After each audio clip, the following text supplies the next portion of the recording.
Estábamos en el mensaje a la iglesia de Tiatira. Ya pasamos por Éfeso, pasamos por Esmirna, Pérgamo y entramos a Tiatira, que está en el capítulo 2 y el verso 18. Lo vamos a leer para ir familiarizándonos con el mensaje que recibe el ángel a la iglesia. También un saludo a Andrés, que nos está viendo desde Chillán, que el Señor le bendiga a él y a su familia. Muy bien, dice: y escribe el ángel de la iglesia en Tiatira, el Hijo de Dios, el que tiene ojos como llama de fuego y pies semejantes al bronce bruñido, dice esto: yo conozco tus obras y amor y fe y servicio y tu paciencia, y que tus obras postreras son más que las primeras. Pero tengo unas pocas cosas contra ti, que toleras que esa mujer Jezabel, que se dice profetiza, enseñe y seduzca a mis siervos a fornicar y a comer cosas sacrificadas a los ídolos. Y le he dado tiempo para que se arrepienta, pero no quiere arrepentirse de su fornicación. Y aquí yo la arrojo en cama y en gran tribulación a los que con ella adulteran, si no se arrepienten de las obras de ella. Y a sus hijos heriré de muerte, y todas las iglesias sabrán que yo soy el que escudriña la mente y el corazón, y os daré a cada uno según vuestras obras. Pero a vosotros y a los demás que están en Tiatira, a cuantos no tienen esa doctrina y no han conocido lo que ellos llaman las profundidades de Satanás, yo os digo, no os impondré otra carga, pero lo que tenéis, retenedlo hasta que yo venga. Al que venciere y guardare mis obras hasta el fin, yo le daré autoridad sobre las naciones y las regirá con vara de hierro, y serán quebrados como vaso de alfarero, como yo también la he recibido de mi Padre. Y le daré la estrella de la mañana. El que tiene oído, oiga lo que el Espíritu dice a las iglesias. Acá el mensaje es mucho más largo que en el resto de las iglesias, es como mucho más potente, más contundente. Sobre todo la descripción del encabezado. Y escribe el ángel de la iglesia en Tiatira: el Hijo de Dios. Cristo es el centro de toda la escritura. Jesús era el centro de la economía judía, era el centro de todo lo que se hacía en el pueblo judío. Dice: el Hijo de Dios, el que tiene ojos como llama de fuego y pies semejantes al bronce bruñido. Es una descripción tremendamente espectacular la que se hace de nuestro Señor Jesús en esta iglesia, ¿ya? Entonces vamos a anotar su nombre acá, Tiatira. ¿Ya? Este es el mensaje a la iglesia de Tiatira. El origen y significado de este nombre son inciertos. Algunos han sugerido que Tiatira significa dulce sabor de trabajo, tal vez teniendo en cuenta las obras de la iglesia expuestas en el verso 19, ¿ya? Que decía: yo conozco tus obras y amor y fe y servicio y paciencia, y que tus obras postreras son mejores que las primeras. Entonces podríamos colocar acá que Tiatira significa dulce sabor de trabajo. Y es interesante que le diga esto a la iglesia de Tiatira, porque el trabajo Dios lo instituyó para beneficio del hombre, para el crecimiento y el desarrollo de todas las facultades del hombre. Pero cuando entró el pecado, el trabajo tomó otra connotación. Dice: con el sudor de tu rostro, la tierra espinos y cardos te producirá. Es decir, hubo una maldición para algo que era una bendición. Pero no por ello nosotros vamos a perder el ánimo de trabajar, el ánimo de luchar, el ánimo de crecer, especialmente en el campo espiritual. Aunque menos notable que las otras 6 ciudades mencionadas, sin embargo la antigua Tiatira se distinguía por el número y la variedad de las artes y los oficios que allí florecían. Entonces no olvidemos que las otras ciudades mencionadas son Éfeso, Esmirna, Pérgamo, Tiatira, Sardis, Filadelfia y Laodicea. El mensaje a Tiatira, aplicado a la historia cristiana, corresponde particularmente con lo que experimentó la iglesia durante la oscura Edad Media. Entonces, el desarrollo de esta iglesia se produce en la Edad Media. Nosotros nos estamos muy familiarizados con la Edad Media. En el colegio se enseñaba el renacentismo, la revolución industrial, ¿ya? Y cómo afectó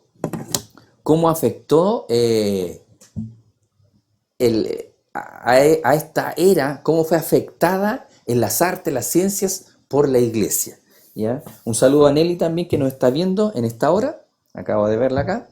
Entonces, este periodo experimentado por la iglesia durante la oscura Edad Media, tristemente se le llamó el oscurantismo. Esa edad oscura resultó ser un tiempo de máxima dificultad para los que verdaderamente amaban y servían a Dios, y el periodo de la historia de la iglesia que corresponde a Tiatira bien puede llamarse la edad de la adversidad debido a la persecución. La llama de la verdad vaciló y casi se apagó. Entonces también podría llamarse, así como la Edad Media, la era de la adversidad. ¿Ya? Adversidad.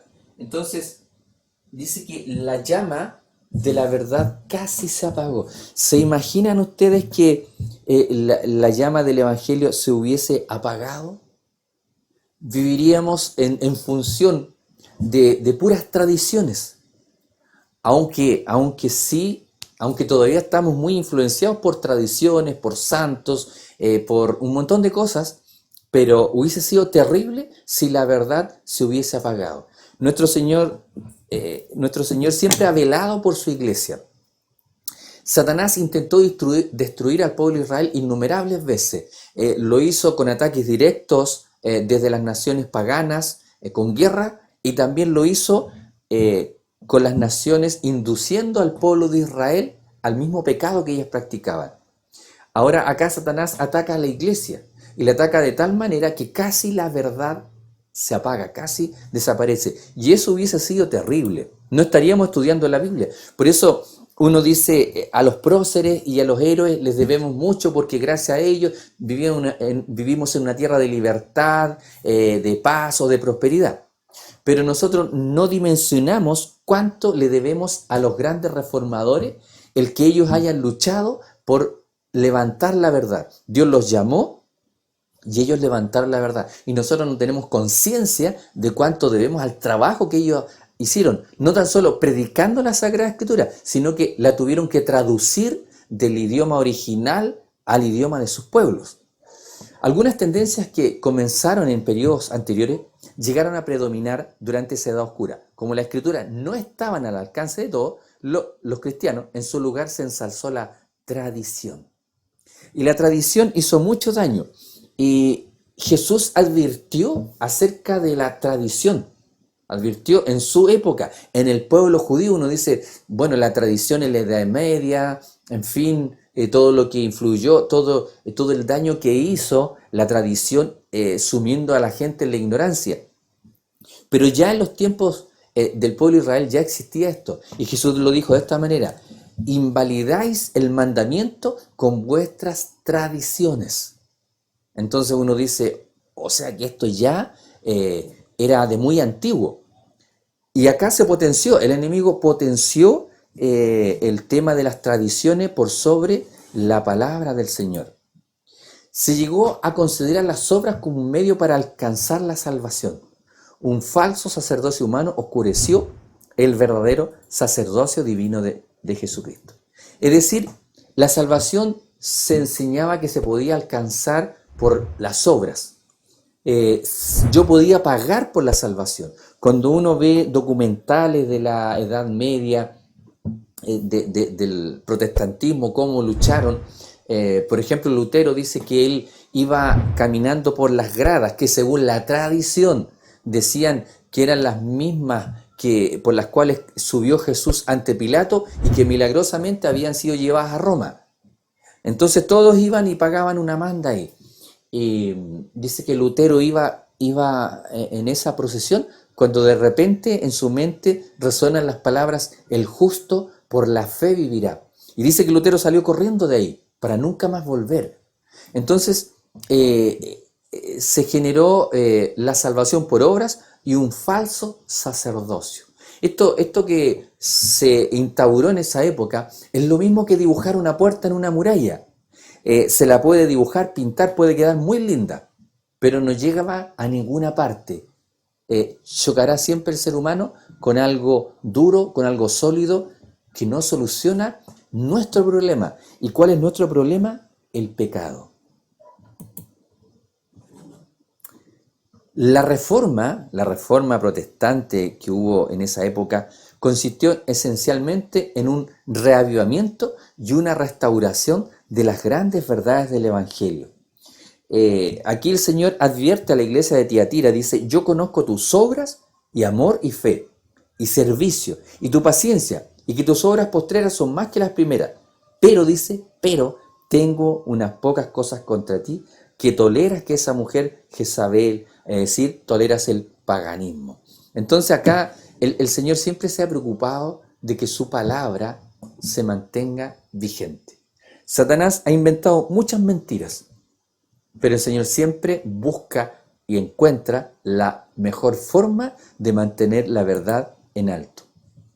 La Reforma proclamaba que los hombres solo se salvan por la fe en Cristo, y que su única norma de fe y práctica es la Escritura, y que toda persona puede presentarse por sí misma delante del gran sumo sacerdote Jesucristo sin un intercesor humano. Vale decir, cuando en el pueblo de Israel estaba el sacerdocio, estaba el sacerdote, ¿ya? Este representaba a Cristo, pero no era quien perdonaba pecados. Nunca el sacerdocio israelita tuvo la facultad de perdonar pecados, porque el perdón de los pecados se producía por la fe en lo que venía, por la fe en la muerte del corderito. Cuando el cordero era sacrificado, su sangre era derramada, dice, el pecador por fe ponía sus manos sobre ese cordero y traspasaba sus pecados al cordero, el cual era muerto. Y ese cordero también representaba a Cristo, y el sacerdote también representaba a Cristo, pero nunca el sacerdote perdonó pecados. Por lo tanto, lo que el israelita entendía era que su comunión era con el cielo, no era con el hombre. Vale decir que cada ser humano puede presentarse delante del gran sumo sacerdote sin un mediador humano. No necesitamos personas para presentarnos delante de Dios, ni objetos, ni estatuas. Eso es muy importante entenderlo, porque la Edad Media fue lo que casi oscureció la palabra de Dios.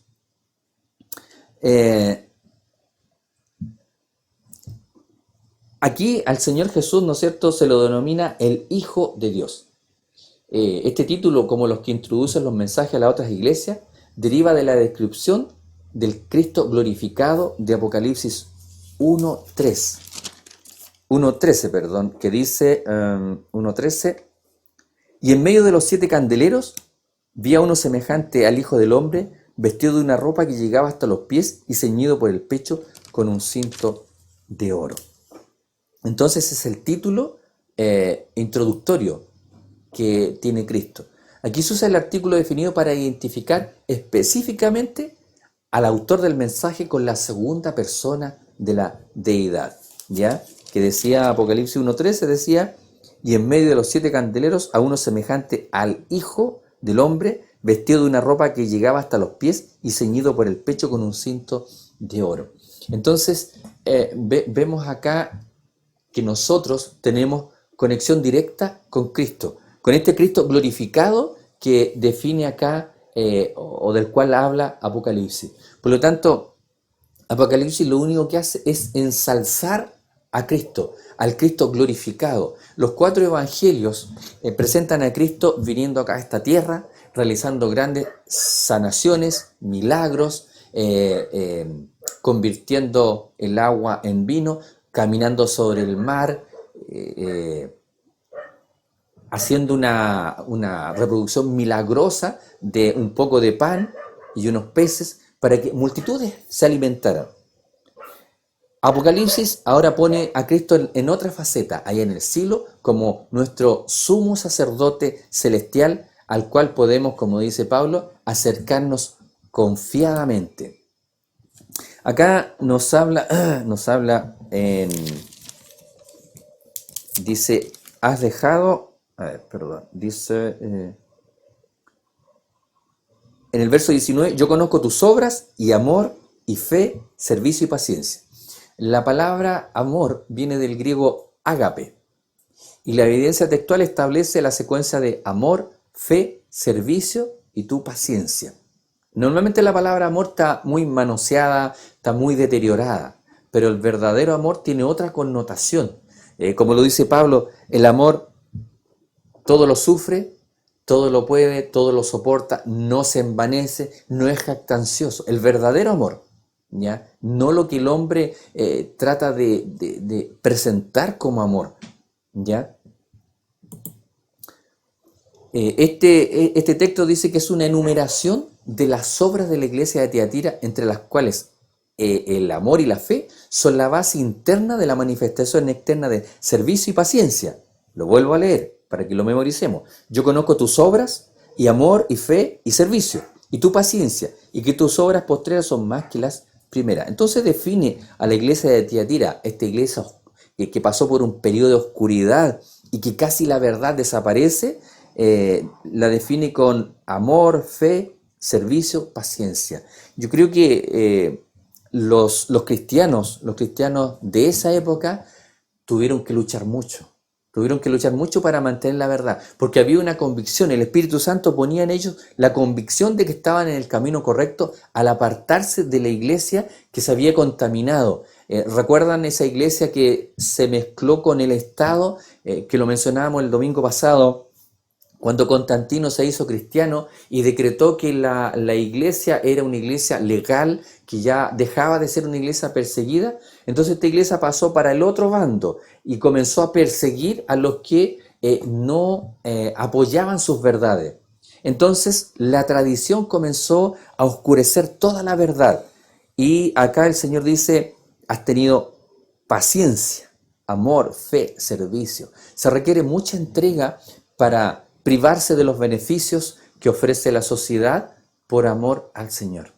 Sadrach, Mesach y Abednego, junto con Daniel, fueron personas que nos dejaron claramente evidenciado lo que implica sacrificar los bienes de esta vida con tal de servir a Dios, ¿ya? A través de su actitud, a través de su paciencia, su amor a Dios y su servicio. Y realmente eso nos llega muy profundo en cuanto a cómo estamos viviendo nosotros en nuestra época. Cada iglesia de las que hemos estado estudiando, en algún aspecto toca a lo que nosotros estamos viviendo como cristianismo actual.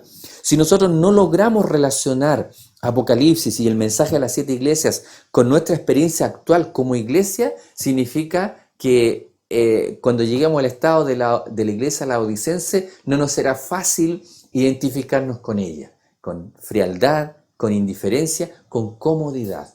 Y eso es una advertencia. Por eso que dice que cada iglesia tiene algo con lo cual nosotros nos podemos identificar. Y habla de tus obras postreras son más que las primeras. El mensaje para Tiatira es el único de los 7 que reconoce que ha habido un mejoramiento. Ojo con eso. A pesar de las dificultades en Tiatira, esa iglesia creció espiritualmente.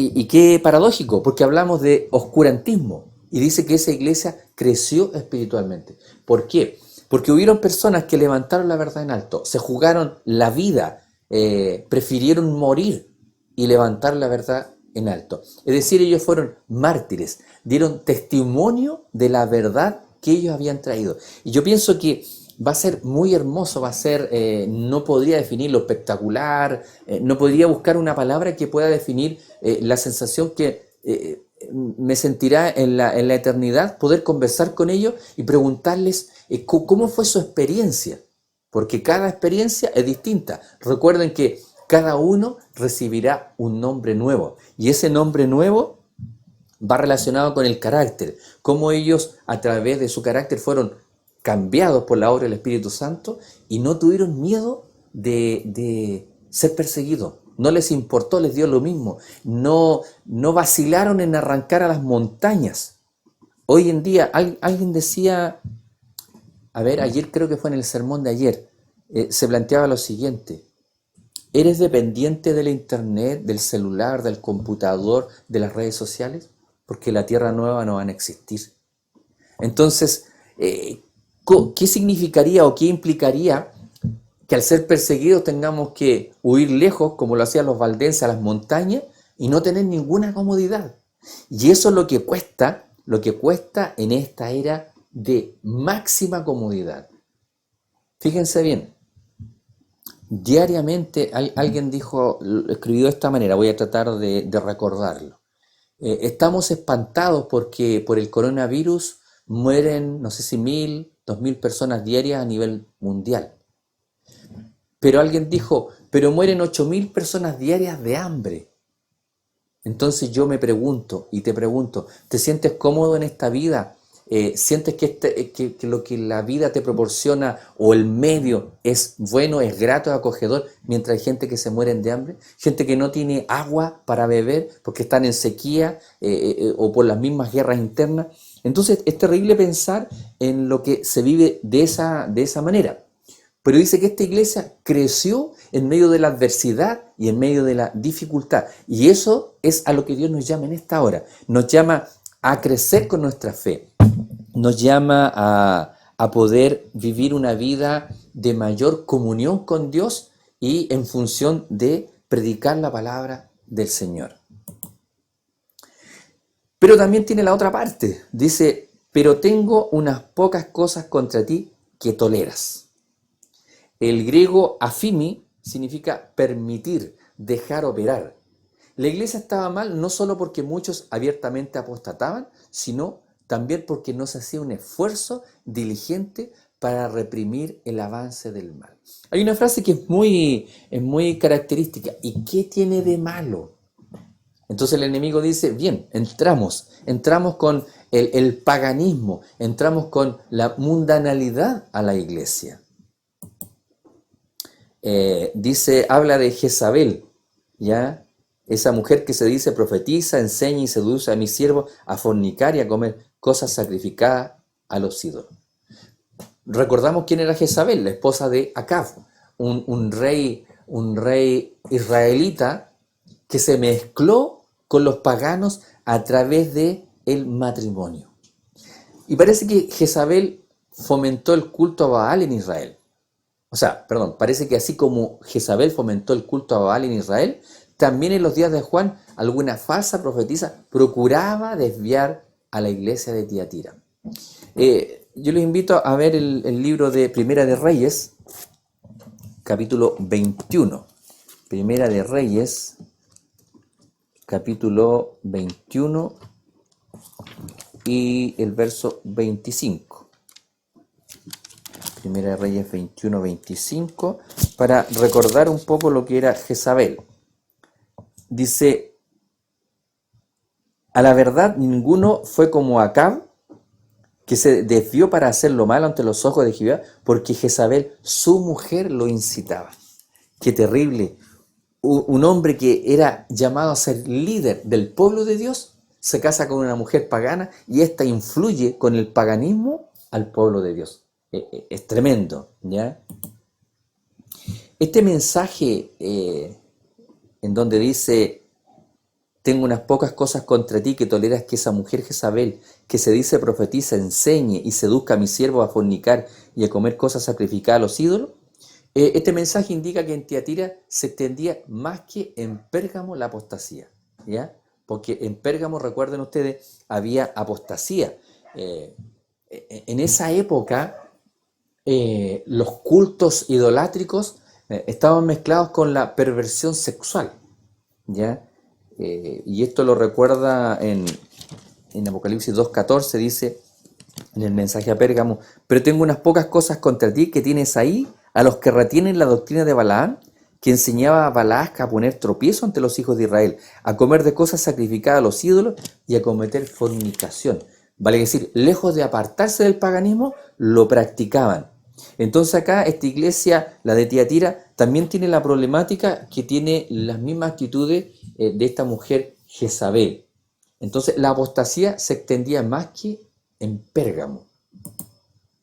Cuando se aplica el periodo de la historia cristiana que corresponde a Tiatira, la figura de Jezabel representa al poder que produjo la gran apostasía de la Edad Media. Entonces vamos a anotar acá que Jezabel,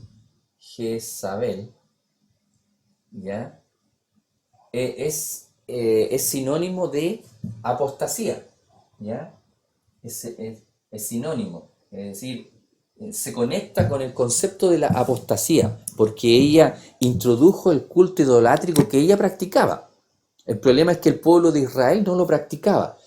Entonces, esta Jezabel representa el poder que produjo la gran apostasía de la Edad Media, en donde la iglesia se apartó de la verdad y unos pocos quedaron y tuvieron que salirse de la iglesia de aquella época.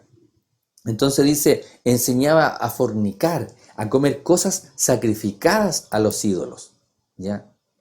Entonces, esta conducta sin duda tuvo primero una aplicación local en la iglesia de Tiatira, ¿ya? Esta conducta de sacrificar, de comer cosas sacrificadas, de apostatar, ¿ya?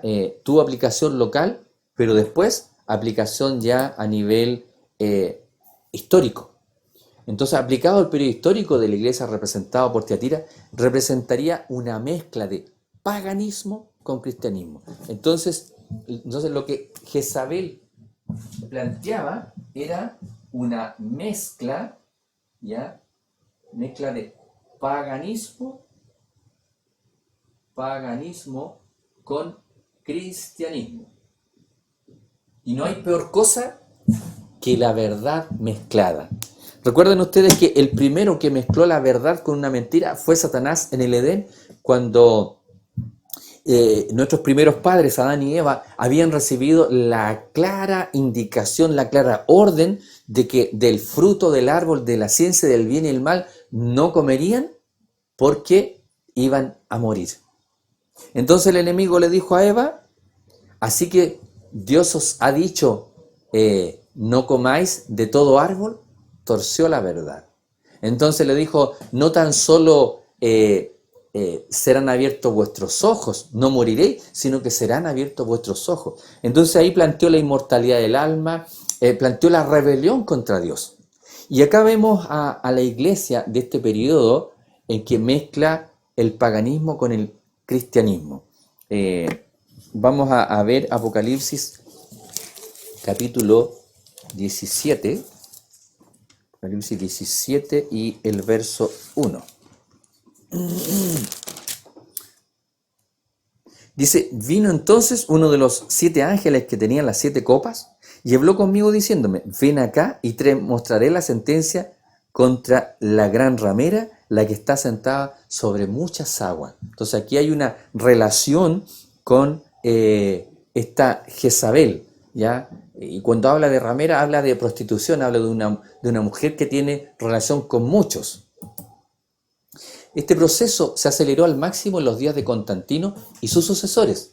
Hablando en términos generales, el cristianismo medieval fue más pagano que cristiano en su forma y espíritu. Qué increíble, qué terrible. El cristianismo medieval fue más pagano que cristiano. Y uno dice, pero ¿cómo podría darse eso? Que el cristianismo sea más pagano que cristiano. Por lo tanto, si es más pagano, no es cristiano. Así de simple. No tenemos otra relación. Simplemente Jezabel inundó con paganismo al pueblo de Israel. Por lo tanto, el pueblo de Israel se apartó de Dios. Entonces, dice en el concepto de tiempo, en el verso 21, y le ha dado tiempo para que se arrepienta, pero no quiere arrepentirse de su fornicación. Dice el Señor, le ha dado tiempo. Para el Señor, el tiempo no le preocupa ni le aflige. El tiempo nos afecta a nosotros. El ofrecimiento de perdón le fue extendido a la impenitente profetisa durante un tiempo considerable. El Señor siempre en su misericordia dio tiempo.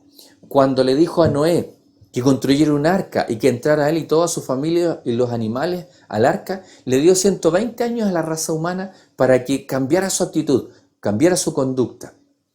Lamentablemente, la gente de aquella época, de aquella cultura, no fueron capaces de aceptar la verdad, no creyeron la verdad, teniendo muchas evidencias, y fueron destruidos. El Señor siempre da tiempo, porque a nosotros lo necesitamos, a Él no le afecta. Muchas veces decimos, el Señor retarda su venida, el Señor se demora. Pero ¿qué dice la Escritura? El Señor no retarda su venida, según algunos la tienen por tardanza, dice, sino que es paciente con nosotros, no queriendo que ninguno perezca, dice, sino que todos procedan al arrepentimiento. Por lo tanto, dice acá, y le he dado tiempo para que se arrepienta. Y ese concepto de dar tiempo también se aplica a la iglesia actual. El Señor no ha venido todavía porque nos está dando tiempo a nosotros en forma individual, al mundo en general. Nos está dando tiempo para que nos arrepintamos de nuestros pecados para poder realizar la obra final que Él quiere hacer. Pero dice que esta Jezabel, que menciona acá en el verso 21 del capítulo 2, no quiere arrepentirse. No se trataba de un caso de simple ignorancia, ni aún de ignorancia voluntaria, sino de rebelión insistente y desafiante. Y saben ustedes que ese es el espíritu de Satanás. Porque Satanás en el cielo, cuando él se rebeló, Dios le hizo ver su horror. Los ángeles, dice la Biblia inspirada, lloraban, rogándole que volviera. Él se dio cuenta de su error, se dio cuenta de que estaba equivocado, pero no quiso escuchar. No quiso volver sobre sus caminos porque sintió que su estatus era muy alto como para él arrepentirse, como para humillarse. Y eso es lo que Dios quería. Y eso es lo que Cristo vino a hacer. Lo que el enemigo, lo que Lucifer en el cielo no quiso hacer, que fue humillarse, lo hizo Cristo viniendo a la tierra. Dice, no estimó el ser igual a Dios como cosa a que aferrarse, sino, dice, se humilló tomando forma de siervo. Es decir, Cristo podía haber venido en medio de una realeza, en medio de una forma, digamos, como los reyes de la época, pero no vino así.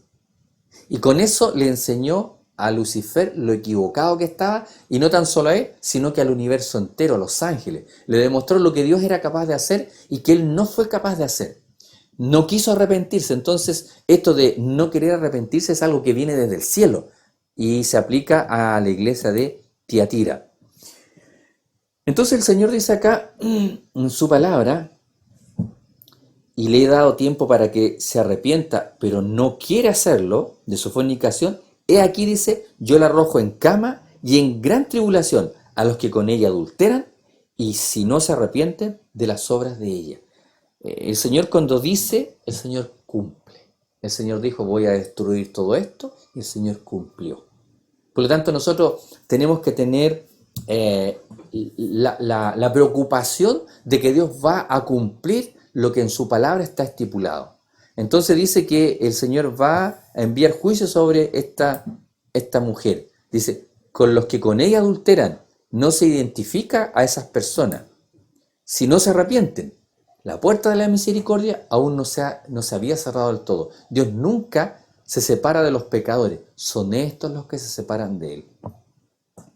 Nosotros no podemos seguir jugando con la misericordia divina. No podemos seguir especulando, no, si todavía el Señor se tarda, ¿ya? Y dice, el siervo malo dijo, como mi Señor se tarda, él se dedicó a emborracharse, a comer, a pasarlo bien.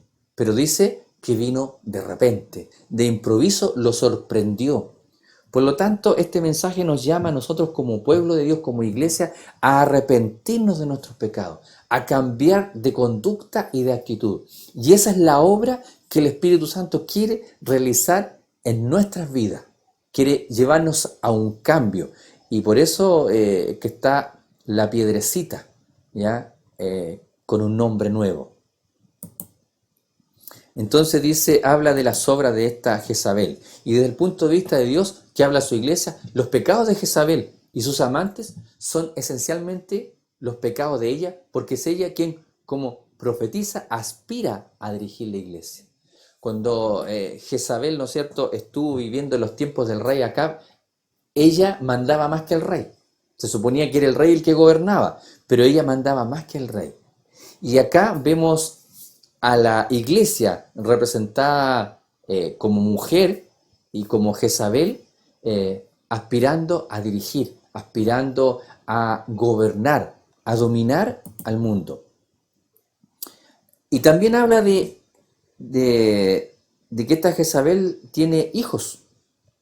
Dice, y aquí yo la arrojo en cama, en gran tribulación a los que con ella adulteran, y si no se arrepienten de las obras de ella, y a sus hijos heriré de muerte. Y todas las iglesias sabrán, dice, que yo soy el que escudriña la mente y el corazón, y os daré a cada uno según vuestras obras. Entonces dice, y a sus hijos heriré de muerte, y todas las iglesias sabrán que yo soy el que escudriña los corazones. Entonces dice que la fornicación de esta Jezabel era habitual y de larga duración, porque tenía hijos, en sentido figurado. Quizás esto daría a entender que había ganado discípulos fieles, ¿ya? Es decir, se había multiplicado. Entonces, ¿cómo fornicaba? Dice, mezclándose, haciendo alianzas. Los castigos caerían no solo sobre la madre, sino también sobre los hijos, porque estaban contaminados por su impío carácter, ¿ya? Con la destrucción de los hijos de Acab. Ahí en el texto que está ahí no lo vamos a leer, pero los hijos de Acab fueron todos muertos. Dios advirtió de su pecado, Dios advirtió de la mala actitud que estaban teniendo y le dijo que iban a ser todos destruidos, y así se cumplió. Entonces dice que los castigos no tan solo caerían sobre la madre, sino sobre los hijos, sobre los seguidores, los que quieran seguir siendo engañados. Hay un principio que dice que nadie que quiera hacer la voluntad de Dios será engañado. Y esto nos da una certeza, nos da una tranquilidad en el sentido de que no me voy a perder si quiero hacer la voluntad de Dios, ¿ya? Dice que nadie se va a perder y nadie será engañado si tiene una disposición, digamos, sincera. Porque acá dice, en el verso que habíamos leído recién, dice en el verso 23, y a sus hijos heriré de muerte, y todas las iglesias, dice, sabrán que yo soy el que escudriña la mente y el corazón, y os daré a cada uno según vuestras obras. Entonces el Señor nos conoce muy de dentro, y eso nos tiene que dar tranquilidad en cuanto a que si somos sinceros con el Señor y le demostramos nuestras debilidades, le decimos, Señor, yo soy pecador, no puedo, ayúdame, el Señor nos va a ayudar. Si somos sinceros, si somos honestos y transparentes con Dios. Y Dios nos ha enseñado a través de toda la Escritura que Dios conoce el corazón y ayuda a quienes son honestos. Aunque hayan caído en pecado, el Señor los levanta. Y eso es lo que Dios quería de su iglesia. Y lamentablemente la iglesia se apartó de la verdad. Entonces acá dice, y a sus hijos heriré de muerte. Juan puede haber tenido en mente Ezequiel 33:27, donde dice muy significativamente, y en los que están en las cuevas, dice, mataré con muerte. ¿Ya? También hay otra expresión que dice que en vez de muerte, el hebreo dice pestilencia o plaga. Posiblemente este es el significado de muerte en este pasaje de Apocalipsis. Entonces inmediatamente nosotros, como buenos seres humanos que somos, decimos plaga, pestilencia, y nos acordamos de lo que nos está pasando. Dios puede hacer muchas cosas, ¿ya? Dios, dice la Biblia inspirada, se vale de los elementos de la naturaleza, el viento, el agua, la tierra misma, los volcanes, para enviar sus juicios, ¿ya? Porque el hombre no quiere escuchar. Si Dios no hace esas cosas, fíjense bien, si Dios no hace esas cosas, el hombre simplemente se lanza en abierta apostasía. Y esto lo tenemos como lección, lo que ocurrió en el mundo antediluviano. ¿Por qué Dios tuvo la necesidad de destruir aquella generación? Porque dice, porque su corazón y su pensamiento era de continuo solamente al mal. Entonces a nosotros nos cuesta entender ¿Qué es lo que es un corazón y una mente enfocada solamente a la maldad? Nos cuesta entender eso porque tal vez no vivimos insertos en ambientes así, pero cuando nos hablan de que en tal o cual parte se vende drogas, se hace esto, se hace lo otro, y nos comienza a dar miedo porque vemos la maldad. Y la pluma inspirada describe la maldad de aquella época y nos damos cuenta de por qué Dios tuvo que destruirlo. Porque dice que si Dios no hubiese hecho ese diluvio, ni siquiera Noé y su familia se hubiesen salvado, porque hubiesen sido absorbidos por la corrupción, porque la corrupción era muy potente, muy fuerte. El corazón, cuando habla acá del corazón, es decir, la mente, con el significado de intelecto, Cristo se posesiona tanto de los pensamientos como de las emociones. Y aquí hay algo importante que nosotros debemos entender, que Apocalipsis lo toque, que Apocalipsis haga hincapié en esto. Dice acá, yo conozco, vuelvo a leer, y todas las iglesias sabrán, verso 23, que yo soy el que escudriña la mente y el corazón. ¿Ya? Es increíble que Apocalipsis se tome la molestia de decir que Dios nos conoce, conoce los pensamientos, conoce las emociones, y Cristo se posesiona de ellos. Pero para que Jesús haga eso, nosotros tenemos que abrirnos.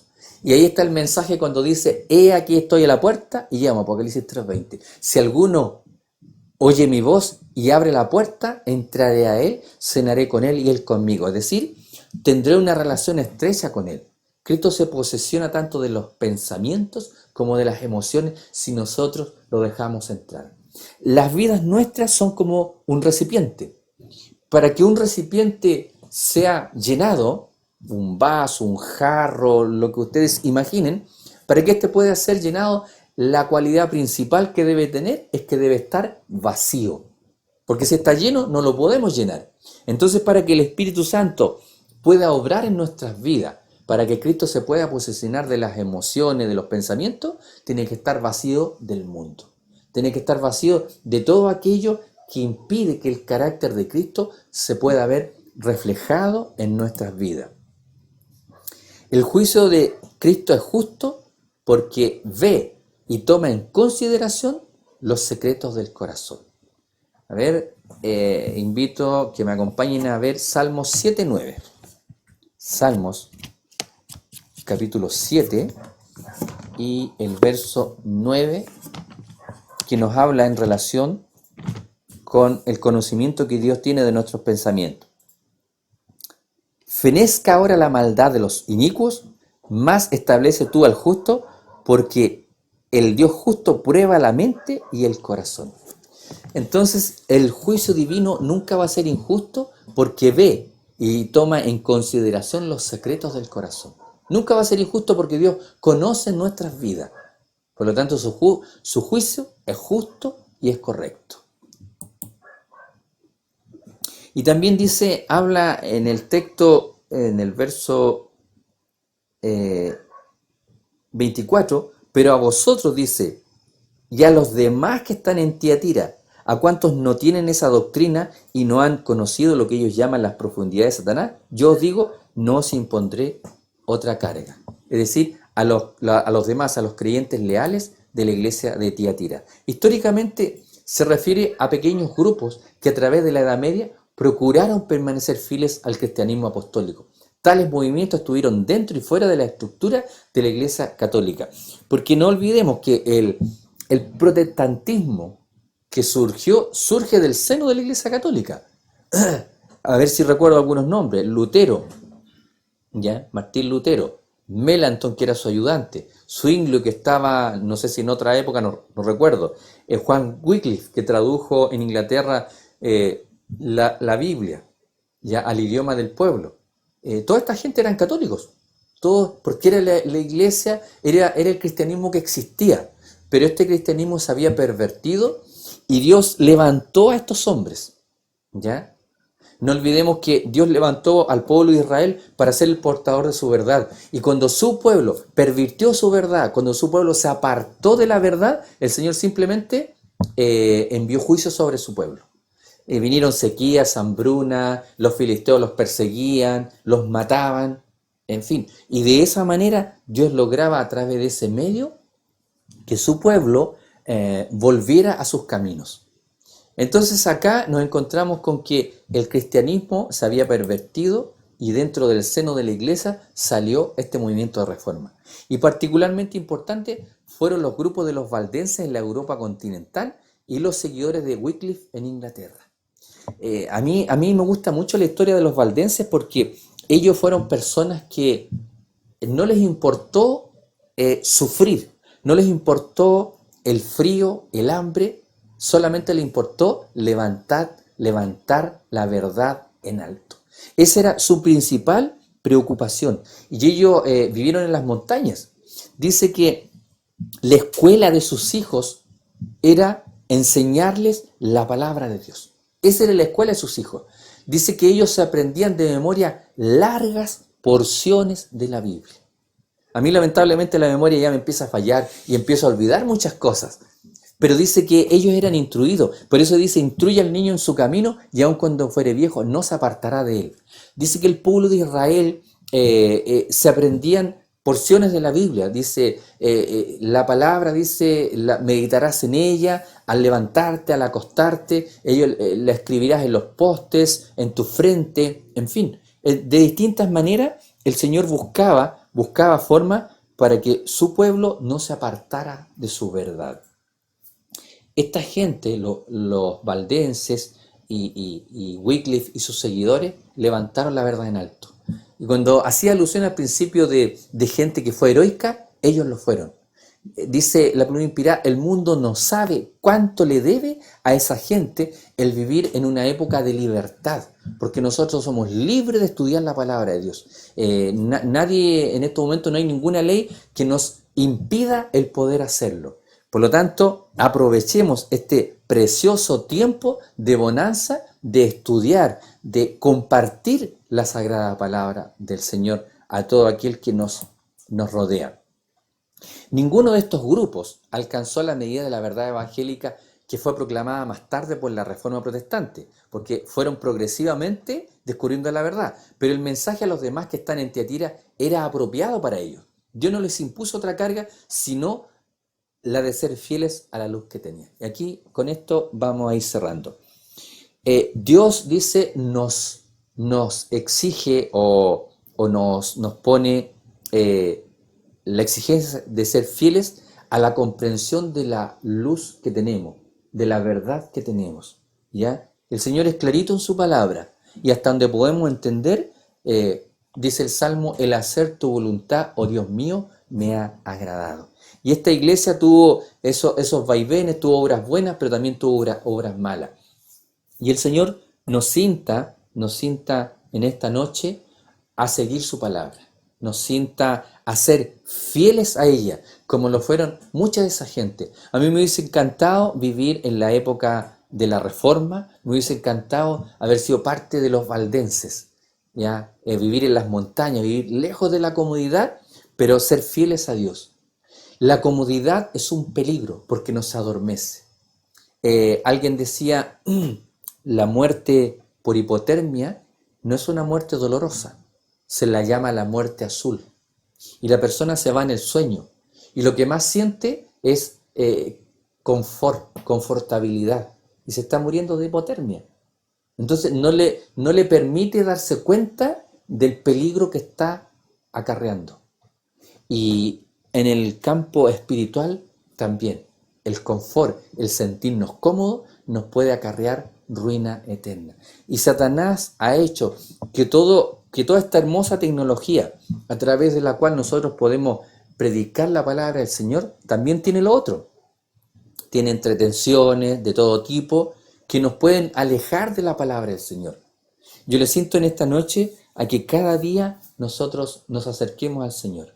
Le busquemos, dice, buscadme, dice el Señor, mientras pueda ser hallado. Llamadle mientras está cercano.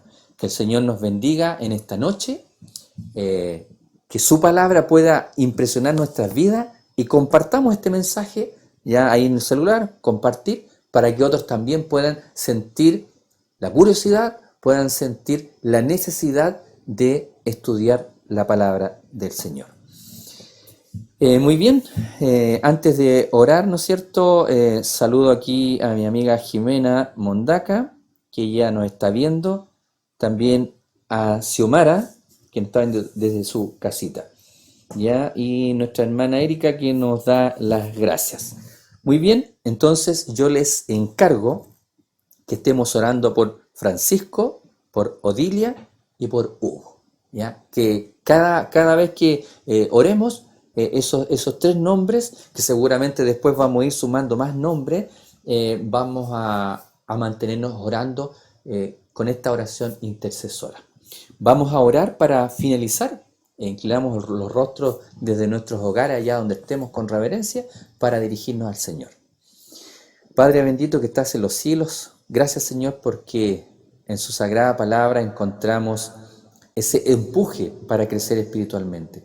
Encontramos que tenemos una necesidad espiritual tremenda, que somos pecadores, somos desvalidos, Señor, somos vasos de barro que nos podemos romper en cualquier momento, pero le pedimos que el Espíritu Santo pueda hacer la obra en nuestras vidas. Usted conoce cada corazón, como lo dice Apocalipsis, como lo dice Salmo y toda su santa palabra. Usted conoce cada corazón de cada uno de nosotros y sabe si somos sinceros o no. Ayúdenos, Señor. Ayúdenos a crecer en la gracia. Ayúdenos a dejar que el Espíritu Santo entre en cada corazón para poder transformarnos, Señor, para poder tener la salvación de nuestras vidas, para predicar el Evangelio, para hacer luces, Señor, en este tiempo. A través de este humilde lugar que hemos consagrado, Señor, para predicar el Evangelio, rogamos, Señor, que muchos hogares sean bendecidos. Nosotros no sabemos ni tenemos conciencia de la implicancia que esto tiene, pero dice la pluma inspirada que en la eternidad nos encontraremos con muchas gratas sorpresas de personas que, sin nosotros tener conciencia, escucharon esta verdad y se entregaron a usted, Padre amado. Hicieron un compromiso con usted por la eternidad.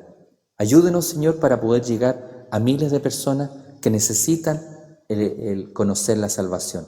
Ayúdenos a estar prestos para poder atender las necesidades.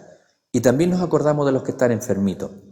Nos acordamos de Francisco, de Odilia y de Hugo. Que usted los asista en este momento, ponga su mano sanadora sobre ellos, pero también, Señor, la sanidad espiritual, que es lo más importante. Porque este cuerpo será transformado, pero el carácter es lo único que llevaremos al reino de los cielos. Gracias, Señor, por su bondad. Prepárenos en esta semana que hemos comenzado, Señor, en este primer día de la semana. Prepárenos para hacer frente a dificultades, a problemas y a dejarlo todo en sus manos de misericordia. Que bendiga a todas las personas que están enfermitas, Señor, que están pasando por aflicciones y necesidades. Solamente dependemos de su misericordia y de su gracia.